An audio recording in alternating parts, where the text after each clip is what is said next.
Hello भाई लोग, कैसे हैं आप लोग। आशा करते हैं बहुत अच्छे होंगे और पढ़ाई आप लोग की बहुत अच्छी चल रही होगी। तो इस वीडियो में हम लोग बात करेंगे एक ऐसा टॉपिक जिससे हमेशा क्वेश्चन आते रहते हैं और हर एग्जाम में इससे क्वेश्चन आते हैं, जिसमें अक्सर लड़के क्वेश्चन गलत कर देते हैं, कुछ कंसेप्ट की वजह से और कुछ ना पढ़ने की वजह से। तो चलिए इस वीडियो में हम लोग पृथ्वी की आंतरिक संरचना को बहुत अच्छे तरीके से पढ़ते हैं और ये हर एक एग्ज़ाम के लिए उपयोगी होगा। लो से लेकर हाई लेवल तक सबके लिए ये बहुत ही उपयोगी वीडियो होगा। तो चलिए वीडियो स्टार्ट करते हैं। और भाई मैं ये बता देना चाहता हूँ कि आप लोग प्रॉपर कॉपी और पेन लेके बैठिए, इसको लिखिए और इसको तुरंत रिवीजन इसका कर जाए। हालांकि आप लोगों ने पढ़ा भी होगा या कुछ लोग नए भी होंगे, तो वो लोग इसको अच्छे से समझे, और जो लोगों ने पढ़ा हुआ है उसको वीडियो को देख भी सकते हैं तो भी हो जाएगा, या लिख दे तो और ही अच्छा होगा। तो चलिए वीडियो स्टार्ट करते हैं। पहले यहाँ पे मैंने कुछ कीवर्ड लिख दिए हैं। कीवर्ड से पहले हम लोग देख लेंगे कि जो इम्पोर्टेंट कुछ बातें हैं उसको पढ़ के फिर हम लोग फिगर पे आएंगे और फिगर से इसको अच्छे से समझेंगे। पृथ्वी का औसत घनत्व तो 5.5 ग्राम प्रति सेंटीमीटर क्यूब होता है। मतलब जैसे जैसे हम लोग ऊपर से पृथ्वी में ऊपर से नीचे तक जाएंगे, जैसे ये पृथ्वी का ऊपरी भाग हो गया, जैसे हम लोग नीचे जाएंगे तो इसका डेंसिटी घनत्व तो बढ़ते जाता है। लेकिन एक और पूरा एवरेज निकाला जाए तो 5.5 ग्राम सेंटीमीटर क्यूब का इसका पृथ्वी का पूरा घनत्व होता है। यही बात यहाँ पे लिखा हुआ है। ये क्वेश्चन बहुत ज़्यादा इंपॉर्टेंट है। पृथ्वी के नीचे की तरफ 32 मीटर की गहराई में बढ़ने पर 1 डिग्री सेंटीग्रेड ताप बढ़ जाता है। मतलब जैसे ही हम लोग पृथ्वी से 32 मीटर की गहराई में जाएंगे, पृथ्वी से 32 मीटर की गहराई में जाने पर 1 डिग्री सेल्सियस ताप बढ़ जाएगा। तो यही बात यहाँ पे लिखा हुआ है, बहुत इंपॉर्टेंट है।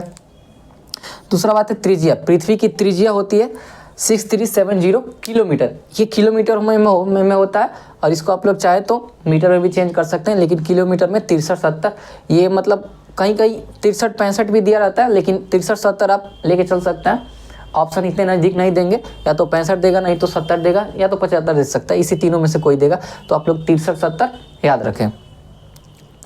अगला ये की पॉइंट है, सर्वप्रथम पाइथागोरस ने बताया था कि पृथ्वी गोल है और आकाश में लटकी हुई है। सर्वप्रथम पाइथागोरस ने बताया था कि पृथ्वी गोल है और ये आकाश में लटकी हुई है। इस बात को आप लोग याद रख सकते हैं। अगला है, न्यूटन ने पृथ्वी को नारंगी के समान बताया। न्यूटन ने बोला था कि पृथ्वी नारंगी के समान है, जबकि जेम्स जीन ने बताया था कि पृथ्वी नाशपाती के समान है। तो इसको भी आप लोग याद रख सकते हैं, एग्जाम में पूछ सकता है कि न्यूटन ने पृथ्वी को कैसा बताया था, तो नारंगी के समान, और जेम्स जीन ने कैसे बताया था, नाशपाती के समान।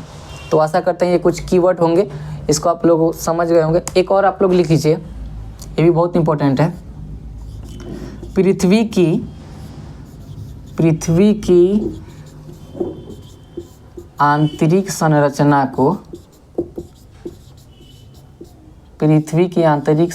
को बेरिस्फीयर कहते हैं।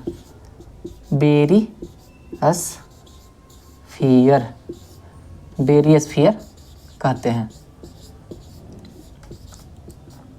पृथ्वी की आंतरिक संरचना को बेरिस्फीयर कहते हैं। ये भी काफ़ी इंपॉर्टेंट टॉपिक, एक पॉइंट बन जाता है कि पृथ्वी की आंतरिक संरचना को क्या कहते हैं। कहीं भी डायरेक्ट पूछ सकता है, ऑनलाइनर एग्जाम, वनडे एग्जाम में। तो पृथ्वी की आंतरिक संरचना को बेरिस्फीयर कहते हैं। तो चलिए अब हम लोग आगे बढ़ते हैं।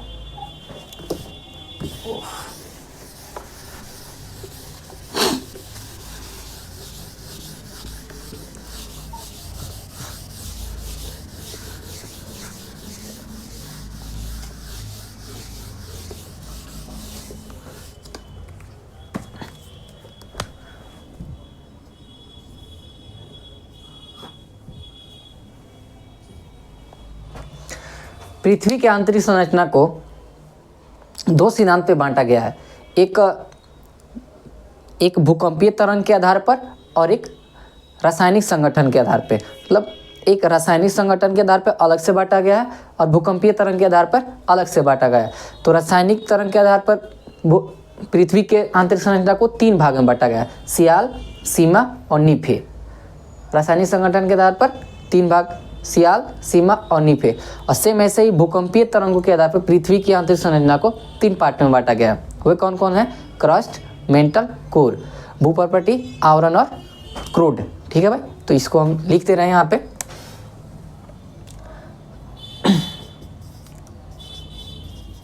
पृथ्वी की आप लोग थोड़ा सुनने पे ज़्यादा गौर कीजिए, क्योंकि हैंड राइटिंग मेरी थोड़ी अच्छी नहीं है, तो आप लोग ज़्यादा सुनने पे या मतलब समझ सकते हैं आप।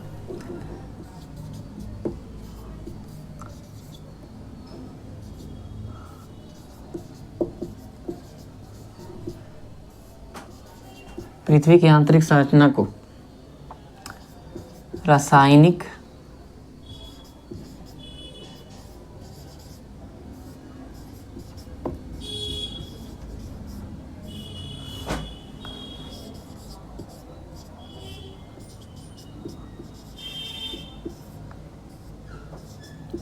संगठन के आधार पर 3 भागों में विभाजित किया गया है।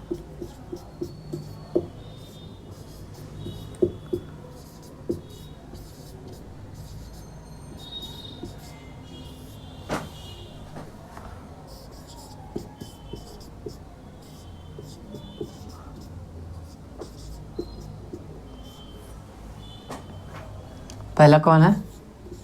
सियाल, दूसरा सीमा, सॉरी,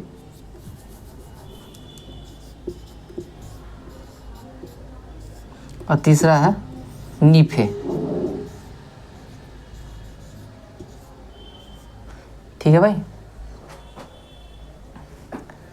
देखिए सियाल, सीमा, नीफे, ये रासायनिक संगठन के आधार पर पृथ्वी की आंतरिक संरचना को 3 भागों में बांटा गया। और ये किस वैज्ञानिक ने बांटा है? स्वेस ने बांटा है। स्वेस नामक वैज्ञानिक ने बांटा है।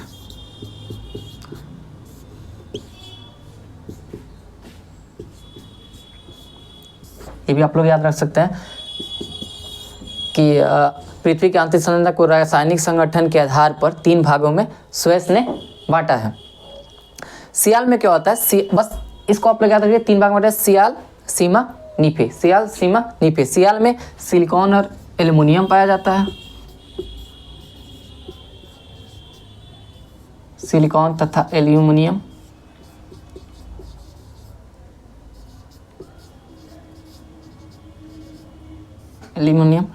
सीमा में सिलिकॉन तथा मैग्नीशियम,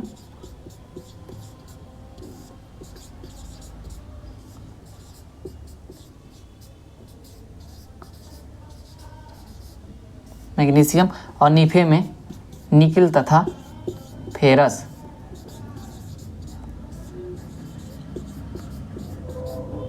ठीक है भाई, सियाल में सिलिकॉन तथा एल्युमिनियम, सीमा में सिलिकॉन तथा मैग्नीशियम, और नीफे में निकल तथा फेरस की मात्रा पाई जाती है। बस यही रासायनिक संगठन के आधार पर। कितना लोग क्या करते हैं यहाँ पे, तीनों साथ ही में पढ़ा, मतलब इसको भी साथ ही में पढ़ा देंगे और क्रस्ट मेंटल कोर को भी साथ ही में पढ़ा देंगे। तो यहाँ में बहुत कन्फ्यूजन होता है कि आखिर इसको पढ़ें, सियाल, सीमा, नीफे को पढ़ें कि उसको पढ़ें, आखिर बांटा किस आधार पर गया। तो यहाँ पे रासायनिक संगठन के आधार पर, यहाँ पे पहला लिख लीजिए, रासायनिक संगठन के आधार पर सियाल, सीमा, नीफे। रासायनिक संगठन के आधार पर, क्योंकि ये भी जो है सिलिकॉन, एल्युमिनियम, मैग्नीशियम, निकल, फेरस, ये क्या सब रासायनिक संगठन के आधार पर, ये समझ में ना रासायनिक तत्व हैं ये लोग, और इसी के आधार पर इनको रासायनिक संगठन के आधार पर 3 भाग में बांट दिया गया। सियाल, सीमा, नीफे, सिलिकॉन, एल्युमिनियम, सिलिकॉन, मैग्नीशियम, निकल तथा फेरस। तो आशा करते हैं इतना तक आप लोग समझ गए होंगे। तो हम लोग आगे बढ़ते हैं। अगर इसमें समझने में थोड़ी सी दिक्कत हो रही है तो आप लोग पीछे में जाके मतलब वीडियो को पॉज करके भी देख सकते हैं।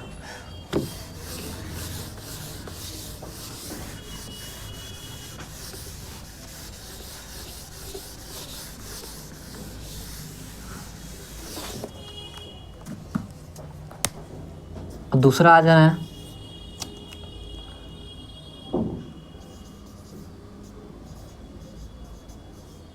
भूकंपीय तरंगों के आधार पर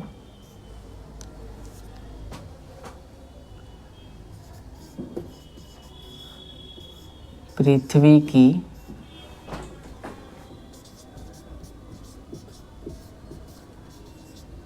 आंतरिक संरचना को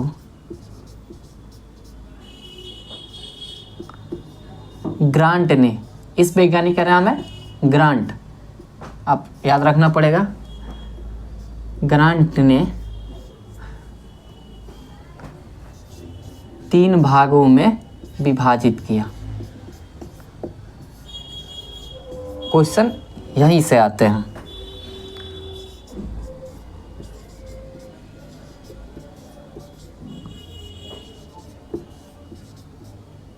ठीक है भाई, तो पहले रासायनिक संगठन के आधार पे हो गया, अब भूकंपीय तरंगों के आधार पर ग्रांट नामक वैज्ञानिक ने 3 भागों में विभाजित किया। कौन कौन?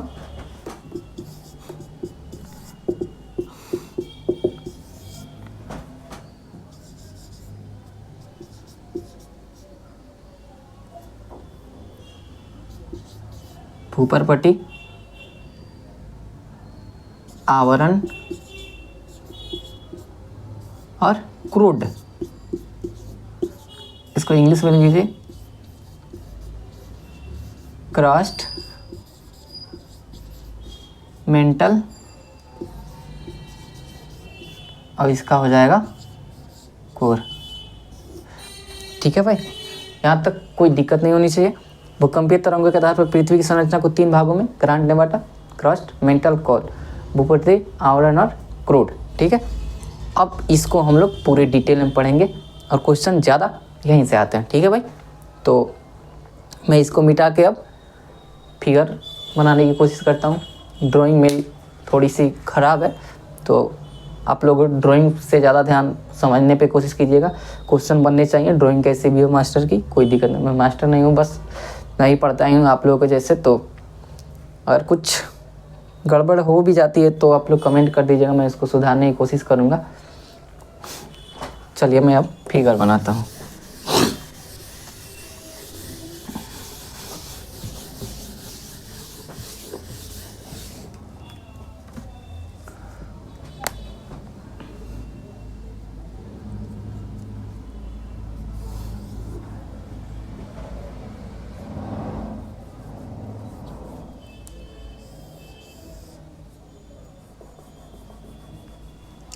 इसी का एक पार्ट हमने यहाँ पे काट लिया है।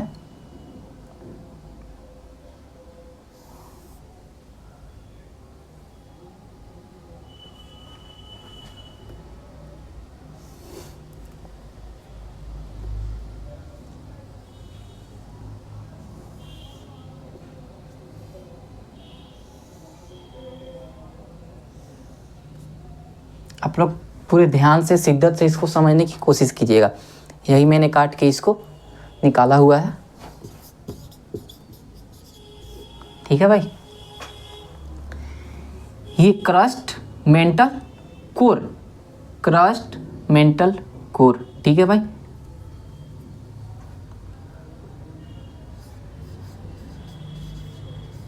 Crust, mental, core. ठीक है भाई, अब हम लोग क्या करेंगे, एक एक को पूरे शिद्दत से पढ़ते जाएंगे। ये जो दूरी होती है ये 0 से लेके 34 किलोमीटर, मतलब ये 34 किलोमीटर। आप ऐसा मत समझें कि ये तो बड़ा है, इससे ऐसा नहीं होता है। ये 2900 किलोमीटर,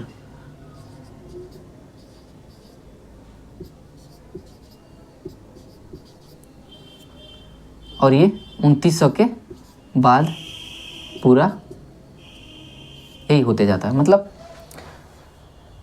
क्रस्ट से मेंटल के बीच की दूरी 29 किलोमीटर, और मेंटल से कोर के बीच की दूरी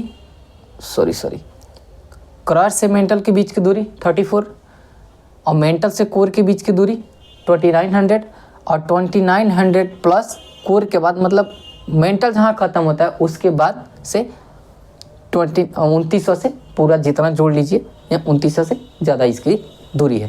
ठीक है भाई, तो एक एक को हम लोग अब से क्रस्ट, मेंटल, कोर, ये सबको पढ़ेंगे। पहले मैं थोड़ा सा यहाँ पे अगर आपको समझाने की कोशिश करूँ, यहाँ पे लिखवाने के लिए मुझको इसको मिटाना पड़ेगा, तो मैं इसको मिटा दे रहा हूँ। अब एक एक हमको हम लोग क्रस्ट, मेंटल, कोर को पढ़ेंगे और बहुत अच्छे से पढ़ेंगे। पहला, क्रस्ट को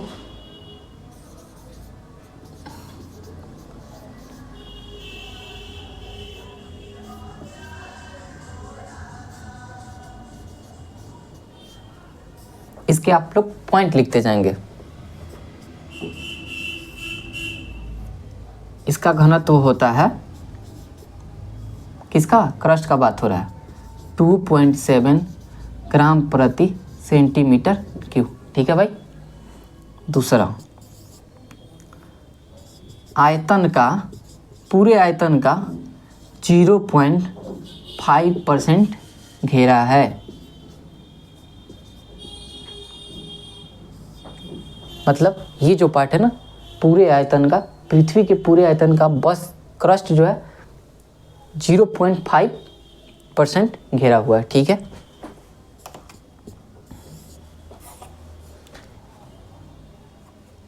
गहराई 0 से लेकर 34 किलोमीटर तक। मतलब क्रस्ट का जो भी भाग है ना वो कितना है, 0 से लेके 34 किलोमीटर तक। मतलब ये यहाँ से लेके यहाँ तक। ठीक है भाई, 34 किलोमीटर। अब एक क्वेश्चन आता है ना कि अब जितने भी तत्व पाए जाते हैं ना, वो जितने भी तत्व पाए जाते हैं, ऑक्सीजन, सोडियम, मैग्नीशियम, जितने भी होते हैं, ये भूपटपट्टी पे होते हैं, मतलब क्रस्ट पे होते हैं। तो एग्जाम में पूछ लेता है ना कि देखिए, इसमें बहुत ज़्यादा लड़के कंफ्यूज होते हैं। पूछता है कि पृथ्वी पर, मतलब पृथ्वी पर सबसे ज़्यादा कौन सा तत्व है। पहला क्वेश्चन ये हो गया। फिर दूसरा पूछेगा वायुमंडल में सबसे ज़्यादा कौन सा तत्व है। तीसरा क्वेश्चन ये हो गया, सॉरी दूसरा। और तीसरा पूछता है ना, हमारे शरीर में कौन सा तत्व सबसे ज़्यादा होता है। तो यहाँ पे लड़के बहुत ज़्यादा कंफ्यूज करते हैं, लेकिन किसी प्रकार का कंफ्यूजन कोई नहीं होना चाहिए। तो हम लोग को बस ऐसे याद रखना है कि जब भी हमारा बॉडी बोले और पृथ्वी बोले, ऐसे याद रखें, हमारा बॉडी किससे टच है, पृथ्वी से। तो पृथ्वी पर भी और हमारे बॉडी में भी सबसे ज़्यादा कौन सा एलिमेंट, कौन सा तत्व है, ऑक्सीजन। ठीक है भाई, ऑक्सीजन। बस वायुमंडल में सबसे ज़्यादा गैस कौन सा होता है, नाइट्रोजन। और वही हम लोग समझ के पृथ्वी वाला भी मान लेते हैं नाइट्रोजन। ऐसा नहीं है, ये बिल्कुल भी गलत है। तो हम लोग लिख लेते हैं कि पृथ्वी के क्रस्ट में कौन कौन से तत्व और कितने कितने परसेंटेज मात्रा में पाए जाते हैं। कभी कोई पूछ लेता है तो हम लोग को भी मतलब ध्यान रखना जरूरी है। तो चलिए मैं उसको लिखवा देता हूँ। ऐसे लिख देता हूँ, उपलब्ध तत्व।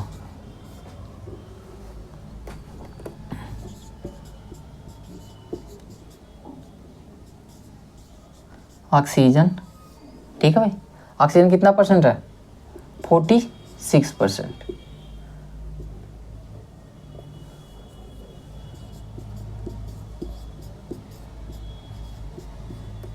सिलिकॉन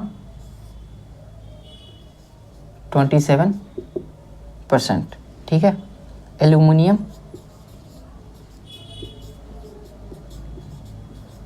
कितना है, 8%। लोहा का परसेंटेज 5%।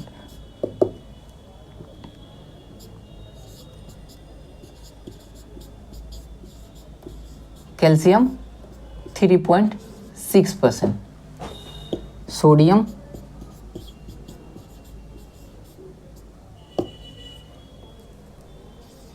2.8%। ये मात्रा थोड़ा सा इधर उधर हो सकता है, ये नहीं हो सकता, थोड़ा सा इधर हो सकता है। पोटेशियम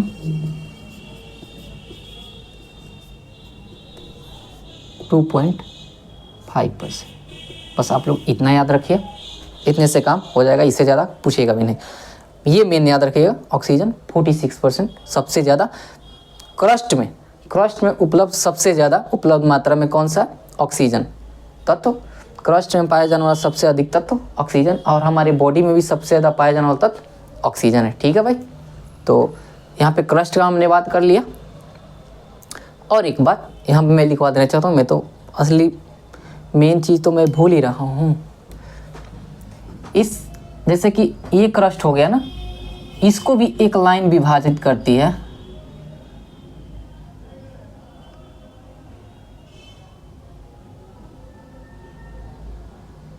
ये जो लाइन है इसको क्या बोलते हैं, कोनराड असंबद्धता। ऐसे ही इस सब को जो भी अलग करने वाली लाइन है। तो जब ये क्रस्ट को जब ये दो भाग में बांटती है तो इसको बोलते हैं ऊपरी क्रस्ट, इसको बोलते हैं निचली क्रस्ट। तो क्वेश्चन यहाँ से बहुत ज़्यादा पूछता है और लड़के बहुत ज़्यादा गलती करते हैं कि ऊपरी क्रस्ट और निचली क्रस्ट, ऊपरी भूपर्पट्टी और निचली भूपर्पट्टी के मध्य जो विभाजक रेखा है उसे क्या कहते हैं? तो इसको बोलते हैं कोनराड असंबद्धता। क्या बोलते हैं? कोनराड असंबद्धता। अच्छा, मैं इसको ना लास्ट में एक जगह जितने भी लाइन है उनको मैं लिखवा दूंगा, ठीक है भाई? तो आप लोग इसका टेंशन ना लीजिए, बस क्रस्ट हो गया, इसके बाद मेंटल और इसके बाद कोर पढ़ के इसको मैं पढ़ा दूंगा, बाकी खत्म। इससे ज़्यादा क्वेश्चन आपसे पृथ्वी की भूगर्भिक संरचना से नहीं पूछने वाला है। तो चलिए इसको हम मिटाते हैं।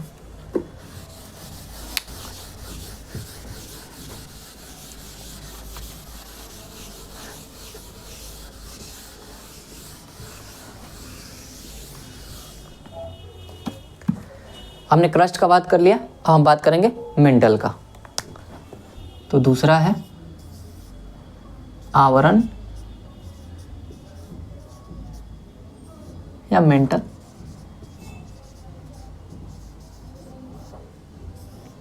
इसके बारे में हम लोग लिखते हैं।